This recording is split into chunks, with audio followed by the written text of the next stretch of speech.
एक नदी है, वो वन डायमेंशनल है, वो भागी जा रही है, वो पूरे वक्त भागी जा रही सागर की तरफ। वन डायमेंशनल है, उसमें एक आयाम है, वो भागी जा रही है। एक सरोवर है, वो भाग नहीं सकता, वो गोल है, वो अपने भीतर ही घूमता है, रह जाता है। सारी भ्रमण यात्रा उसके भीतर है। जिस क्षण आप वर्तमान के क्षण में होते हैं, उस वक्त आप सरोवर की भांति हो जाते हैं, गोल वर्तुलाकार।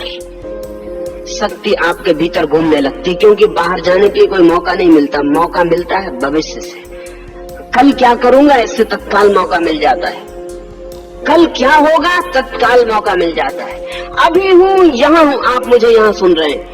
अगर आप मुझे सिर्फ सुन रहे हैं तो आप जरा सी भी शक्ति नहीं खोएंगे। आप एक वर्तुलाकार व्यक्तित्व बन गए, नॉन डायमेंशनल। अब आपका कोई आयाम न रहा, अब आप बह नहीं सकते। अगर सिर्फ सुन रहे हैं, अगर सुनने के साथ सोच रहे हैं तो आप थक जाएंगे, आपकी शक्ति क्षीण होगी। अगर मैं सिर्फ बोल रहा हूं तो मैं थकने वाला नहीं हूं। अगर मुझे बोलने के साथ सोचना भी पड़ रहा है तो मैं थक जाऊंगा। अगर कोई भी क्रिया पूरी हो रही है तो शक्ति नहीं खोती, शक्ति संग्रहित होती है। कोई भी क्रिया अगर टोटल है तो शक्ति संग्रहित होती है। प्रेम अगर पूर्ण है तो शक्ति लाता है, क्रोध अगर पूर्ण है तो वो भी शक्ति खोता नहीं। जो भी पूर्ण हो जाता है वो खोता नहीं। और बड़े मजे की बात है, अगर क्रोध पूर्ण हो जाए तो आप क्रोध से मुक्त हो जाते हैं, क्योंकि वो इतना व्यर्थ मालूम पड़ता है। अगर आप प्रेम में पूर्ण हो जाएं तो आप प्रेम से भर जाते हैं, क्योंकि वो इतना सार्थक मालूम पड़ता है। जिस क्रिया को पूर्णता से किया जा सके उसे मैं पुण्य कहता हूँ, और जिस क्रिया को पूर्णता में किया ही न जा सके उसे मैं पाप कहता हूँ। पाप और पुण्य की और कोई कसौटी जगत में नहीं है। अगर आप क्रोध को पूरी तरह कर सकते हैं और फिर दोबारा भी कर सकते हैं तो फिर क्रोध पाप नहीं। लेकिन ऐसा कभी नहीं हुआ। आप क्रोध को अधूरा करते हैं, इसलिए दोबारा फिर कर पाते हैं। अगर आप क्रोध को एक बार पूरा कर लें तो आपके चारों तरफ नरक उपस्थित हो जाएगा।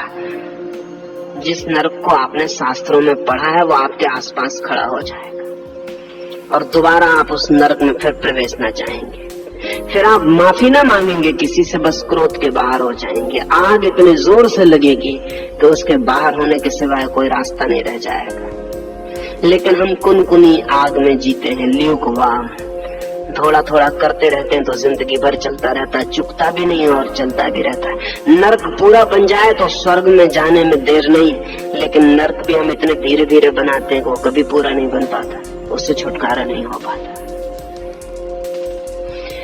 इसलिए पहला सूत्र आपसे कहता हूँ अकाम की यात्रा के लिए और काम के ऊर्ध्वगमन के लिए, वो है प्रतिपल जीना। सन्यासी का अर्थ घर छोड़ के भाग जाना नहीं, सन्यासी का अर्थ जो प्रतिपल जी रहा है, जो पल के बाहर नहीं जीता, जो अभी जीता है यही जीता है, कहीं और कहीं नहीं जीता। जो भी व्यक्ति ऐसी चित्त दशा में आ जाए वो सन्यासी है। सन्यास का अर्थ है to be in the present, to be in the living moment. वो जो जीवंत क्षण है उसमें अगर हम हैं तो हमारी शक्ति ऊपर उठनी शुरू हो जाएगी। अब ये बड़े मजे की बात है, अगर ये जीवंत क्षण हमारे चारों ओर से हमें घेर ले, क्रोध में भी हम पूरे हो सके तो क्रोध से मुक्त हो जाएंगे, और अगर सेक्स में यौन में भी पूरे हो सके तो हम यौन से मुक्त हो जाएंगे। क्योंकि जो व्यक्ति सेक्स के क्षण में, यौन के क्षण में, संभोग के क्षण में पूरी तरह मौजूद है, वो दोबारा फिर आकांक्षा नहीं करेगा। बात समाप्त हो गई, बात व्यर्थ हो गई। वो बात इतनी राख हो गई कि अब उस पर दोबारा मुट्ठी बांधने का कोई अर्थ ना रहा। लेकिन हम उस क्षण में भी पूरे वहां नहीं है। आदमी आतुर है संभोग के लिए 24 घंटे दौड़ रहा है, पूरी जिंदगी दौड़ रहा है, धन कमा रहा है, मकान बना रहा है, बहुत गहरे में सेक्स की तृप्ति की दौड़ चल रही है। सब हो जाए तो वो उसको तृप्त कर सके, और फिर जब सेक्स का क्षण आता है तब वो उसमें पूरा नहीं है, तब वो हजार दूसरी बातें सोचने लगता है कि ब्रह्मचर्य अच्छा है, वो सोचने लगता है कि ब्रह्मचर्य परम जीवन है। जब सेक्स का क्षण आता है तब वो ये सोचता है, और जब ब्रह्मचर्य की कसम लेता है तब सेक्स के विचार करता रहता है। तो आदमी पागल है, इंसेन है। ये पागलपन हमारी जिंदगी की ऊर्जा को कभी भी ऊपर की तरफ जाने नहीं देता।